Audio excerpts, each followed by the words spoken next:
আসসালামু আলাইকুম। কে কেমন আছেন? নিশ্চয়ই সবাই ঈমান এবং স্বাস্থ্যে অনেক অনেক বেশি ভালো আছেন। আজকে আমি শসা আর লেবু নিয়ে হাজির হয়েছি আপনাদের সামনে। আসলে খেতে যাচ্ছিলাম তো মনে হলো কথা বলি।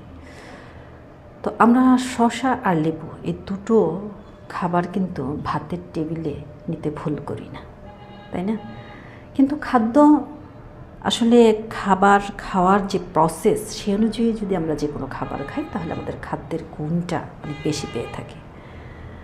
যেমন প্রতিদিন সকালে এবং দুপুরে আপনি খাওয়ার আগে যদি এরকম দুটো শসা খাবারের 1 ঘন্টা আগে আপনি চিবিয়ে অথবা জুস করে খেয়ে থাকেন, সেটা স্টোমাকের জন্য অনেক বেশি উপকার। কারো যদি কনস্টিপেশন থাকে একদম দূর হয়ে যাবে।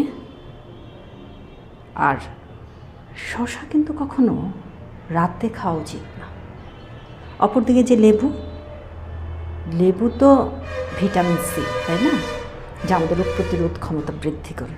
তবে এটা ভাতের সাথে খেলে যে উপকার হয় তার চেয়ে যদি আমরা প্রতিদিন সকালবেলা খালি পেটে কুসুম গরম জলের সাথে 15 থেকে 20 ফোঁটা মিশিয়ে একটু রক সল্ট বা সান্ধ্যব লবণ বা হিমালয়া সল্ট যাই বলুন না কেন, খনিজ লবণ, সেটা একটা কি দুটো দানা দিয়ে খেতে পারি তাহলে আমাদের শরীরের জন্য অনেক বেশি ভালো, সবচেয়ে শ্রেষ্ঠ একটি অ্যান্টিবায়োটিক যা আমাদের রোগ প্রতিরোধ ক্ষমতা বৃদ্ধি করবে।